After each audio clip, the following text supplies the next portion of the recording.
안녕하세요 모두에게 행복한 하루를 기원합니다. 오늘의 뉴스를 함께 살펴보자. 나는 모든 사람들을 많이 사랑한다.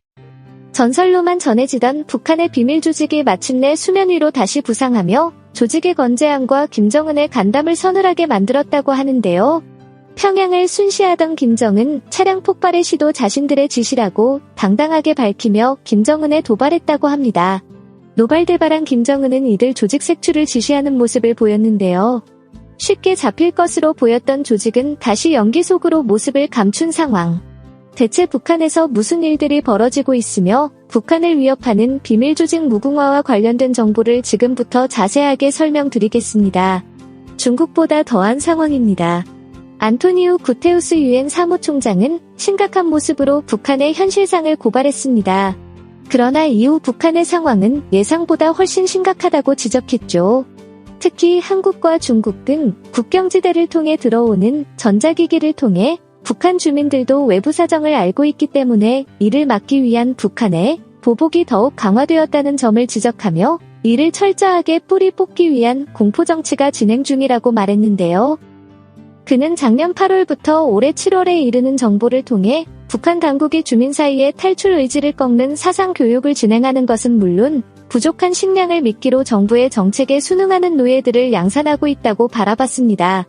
올해 9월에 예정되어 있는 유엔 총회에 북한 문제를 제시, 각 국가들에게 북한 탄압과 제재에 대한 의견을 모을 것이라고 말하며 현재 상황을 국제형사재판소에 알려 북한의 국제적인 책임을 물을 것이라고 주장했습니다. 실제로 보고서에 담긴 내용은 말로 표현하기 어려울 정도로 심각했습니다. 아들과 아버지가 서로 고발하는 것은 물론이고 딸을 당간부에게 바쳐 먹을 것을 얻는 현실도 적나라하게 적혀 있었습니다. 무엇보다 일정 조직을 구성, 서로가 서로를 감시하게 만드는 체제를 구축하게 만들었고 24시간 내내 가동되는 감옥 구조를 만든 것이 가장 큰 문제였죠. 당연히 내부 불만은 최악으로 치달을 수밖에 없었습니다. 뚜렷한 경제 성과는 물론이고 지도력을 통해 경제 성장을 이루지 못한 북한 정권을 향해 주민들은 불만을 털어놓았습니다. 태양절을 비롯해 굵직한 행사가 있어서 주민들을 최대한 통제하려고 했던 북한의 노력은 실패로 돌아갔습니다. 그러나 이후 먹을 것이 없어 굶주리는 이들은 더욱 늘어났고 각자 도생을 꿈꾸는 북한 주민들을 늘어만 갔죠. 실제로 최근 북한은 해외 각지에 파견된 주재원들을 대상으로 하반기 당에 바쳐야 하는 계획분을 현물로 낼 것을 종용했습니다. 입사할 강냉이콩 등 작물들을 구체적으로 거론하면서 공물을 최대한 바칠 것을 요구했다고 하는데요. 외무성, 대외경제성, 군수공업부 등 외부의 인력을 파견한 조직은 예외할 것 없이 이 같은 지시를 받았다고 합니다.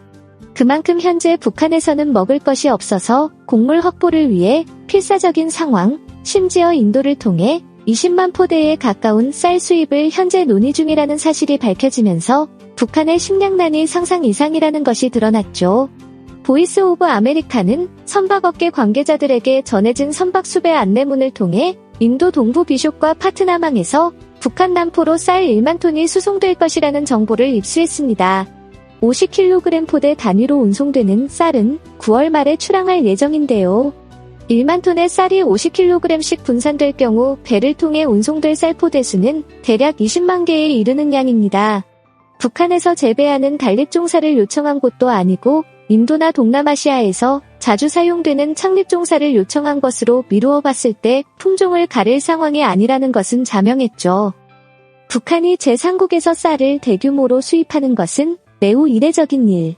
몇 개월 동안 어떻게든 정상적인 모습을 보이려고 했으나 이조차도 한계에 봉착한 것이죠. 중국 북한 국경도 강화를 거듭해 이제는 도망치는 것도 쉽지 않은 가운데 북한 주민들 사이에서 이렇게 해도 죽고 저렇게 해도 죽을 바에 차라리 김정은을 죽이고 나도 죽겠다는 주장이 등장했다고 합니다. 불안한 움직임이 감지되는 가운데 최근 북한에서 놀라운 소식이 전해졌습니다. 바로 김정은이 타고 있던 차량을 노린 폭파 테러가 일어났다고 합니다. 그리고 그 테러의 주모자로 무궁화가 지목되었다고 하죠. 폭발이 일어난 곳은 평양 해방산거리 북쪽 창광고리 서쪽에 노동당 중앙위 연거주용 아파트 건물 뒤에 있는 창광산 단지 근처에서 발생했다고 합니다. 창광산 단지는 2021년까지 김정은 가족이 살던 지역으로 핵심 김정은 호위 세력만 들릴 수 있는 장소, 특히 가족들이 거주하고 있는 지역이기에 감시가 가장 엄중한 곳으로 이곳에 들락날락할 수 있는 인원은 한정적입니다. 평양에서 안전한 지역으로 꼽을 수 있는 부유층 거리인데요. 그런데 이곳에 오점을 노리고 폭탄 테러가 발생한 것이죠. 이 지역으로 김정은이 모습을 드러낸 이유는 과금물 건설을 최종적으로 확인하고 남은 지역 공사 진행 현황을 직접 눈으로 보고자 했던 탓이라고 합니다.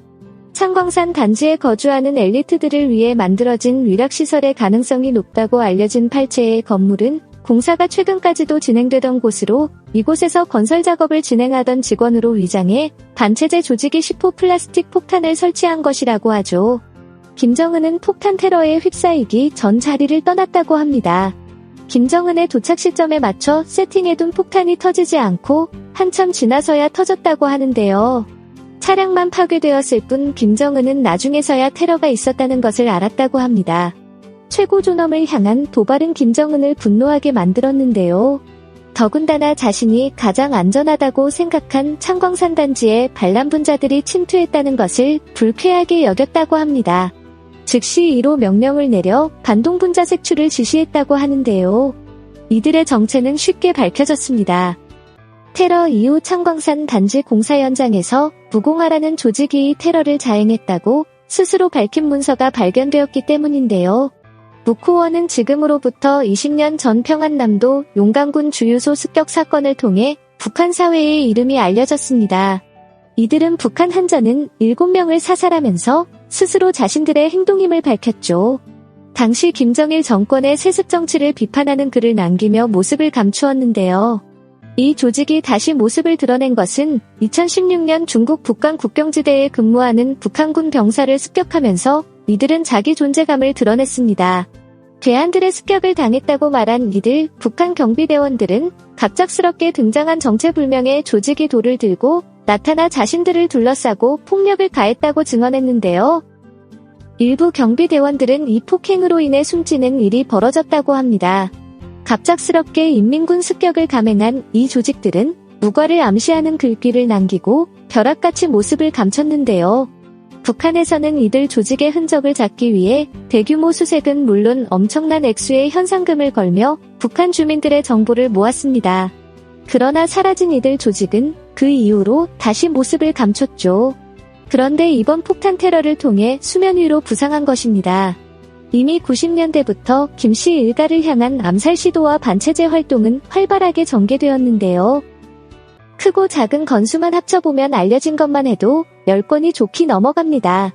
87년 한북 화산에서 군용 열차 폭파 사건이 일어난 것이 가장 대표적이며 대규모 군중 폭동을 틈타 고위 간부를 암살을 요구했던 일도 벌어지면서 북한 고위층들은 불안에 떨어야 했습니다.